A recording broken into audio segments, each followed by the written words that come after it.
ओम पितृदेवताभ्यो नमः। स्वागत है आप सभी का मेरे YouTube चैनल पर। आज मैं आपको मौनी अमावस्या की पूजा विधि, मौनी अमावस्या की कथा तथा मौनी अमावस्या का क्या महत्व है, इस वीडियो के माध्यम से पूरी जानकारी आपको प्राप्त होगी। मौनी अमावस्या के दिन कौन कौन से कार्य करने चाहिए, मौनी अमावस्या के दिन कौन कौन से कार्य नहीं करने चाहिए, मौनी अमावस्या का व्रत, पूजा विधि और महत्व है, ये पूरी जानकारी आपको इस वीडियो के माध्यम से प्राप्त होगी। मौनी अमावस्या का व्रत हर साल माघ मास की अमावस्या तिथि को किया जाता है। धर्म ग्रंथ और शास्त्रों में इस अमावस्या का बड़ा ही महत्व है। इस पर भी यह मान्यता है कि मौनी अमावस्या के दिन अगर महोदय नामक योग बन रहा हो तो यह और भी लाभप्रद माना जाता है। इस व्रत को करने से पितर संतुष्ट और प्रसन्न होते हैं। घर में सुख समृद्धि और संतति की प्राप्ति होती है। साथ ही देवताओं का आशीर्वाद भी प्राप्त होता है। मौनी अमावस्या अपने नाम के अनुसार मौन और साधना का व्रत है। हम हर दिन जाने अनजाने में कितनी ही बात बोल जाते हैं जिससे लोगों का मन आहत होता है और अपनी कई बातों को लेकर के हम बाद में अफसोस करते हैं। इसलिए साधना के लिए मौन परम आवश्यक माना गया है। ग्रस्त जन हमेशा मौन व्रत नहीं रख सकते, इसलिए एक दिन निर्धारित किया गया है जिसमें ग्रस्तों को आत्मशुद्धि के लिए मौन व्रत का संकल्प लेना चाहिए। मौनी अमावस्या पर संभव हो तो पूरे दिन मौन धारण करें और मानसिक रूप से भगवान शिव और भगवान विष्णु का पूजन करें। सुबह स्नान करते समय जल में गंगाजल डालकर के स्नान करें या फिर गंगा स्नान करें।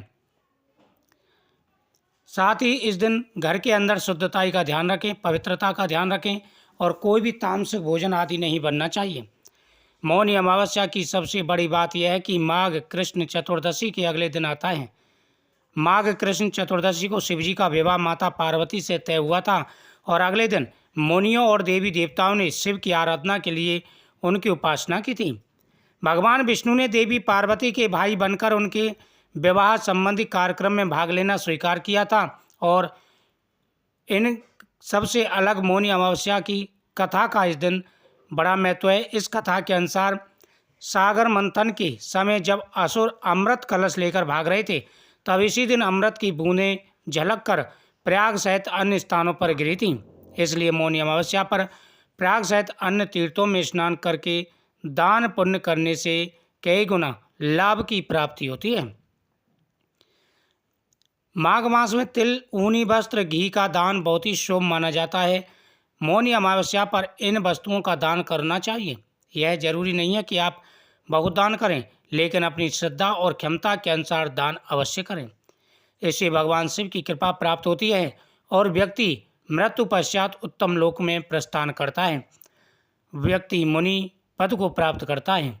एक मान्यता है कि मौनी अमावस्या के दिन मनुष्यों की धरती पर लाने वाले प्रथम मनुष्य मनु ऋषि का जन्म भी हुआ था।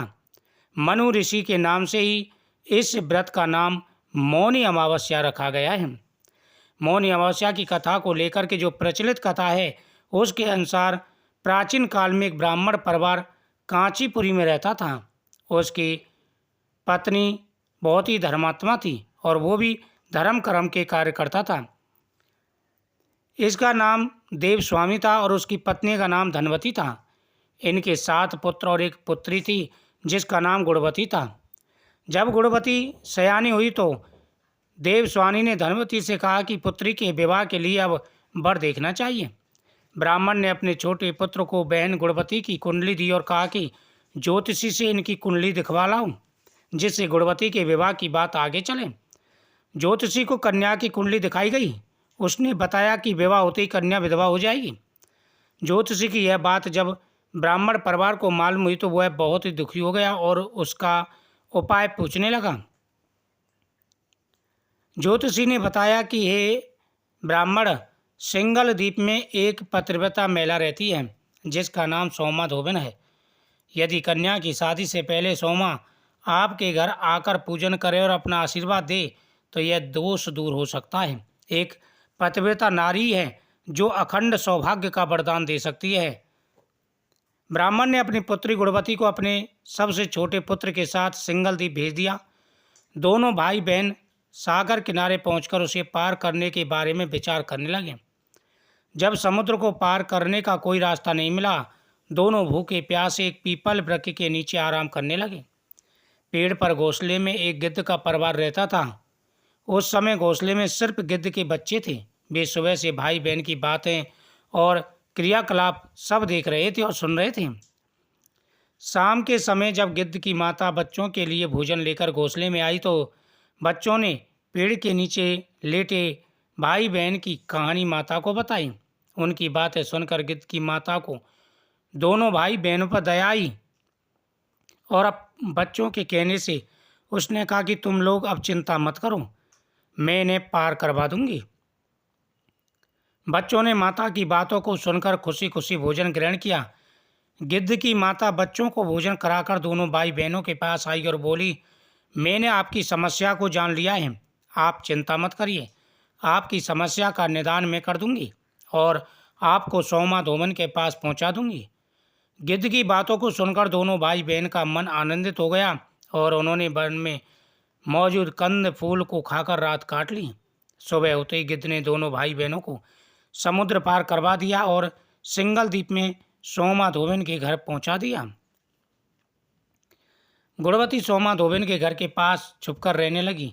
हर दिन सुबह होने से पहले गुणवती सोमा का घर लीप कर और झाड़ू वगैरह लगा कर के चले आती थी। एक दिन सोमा ने अपनी बहुओं से पूछा कि प्रतिदिन सुबह के समय घर में कौन झाड़ू पोंछा करता है। तो बहुओं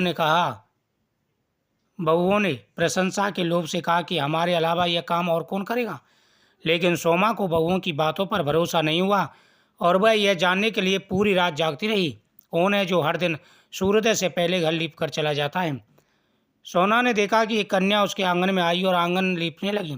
सोमा गुणवती के पास आई और उससे पूछने लगी, तुम कौन हो और ऐसा क्यों कर रही हो। गुणवती ने पूरी कहानी बता दी। गुणवती के बातों को सुनकर सोमा ने कहा, पुत्री, तुम्हारे सुहाग के लिए मैं तुम्हें अवश्य आशीर्वाद दूंगी और तुम्हारे साथ चलूंगी। सोमा ने ब्राह्मण के घर आकर पूजा किया, लेकिन विधि का विधान कौन टाल सकता है। गुणवती का विवाह होते ही उसकी पति की मृत्यु हो गई।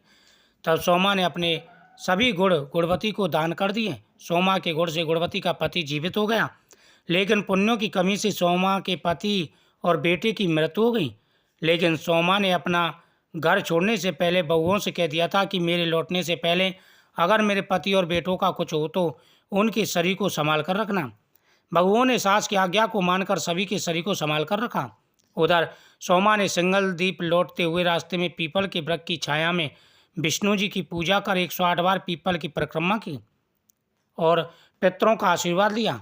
इससे भगवान विष्णु और पितरों ने तथा अमावस्या माता ने प्रसन्न होकर के उसके पति और उसके पुत्रों को दोबारा से जीवन दान दिया। इस कथा के श्रवण करने से अमावस्या की पूजा का फल प्राप्त होता है, सभी प्रकार की मनोकामनाएं पूरी हो जाती हैं। इस दिन अवश्य ही पूजा करनी चाहिए। ओम नमो भगवते वासुदेवाय नमः। इस दिन दान पुण्य करें, दीप दान करें, इस आपकी हर मनोकामना पूरी होगी। कथा को जितनी बार हो सके उतनी बार सुनें।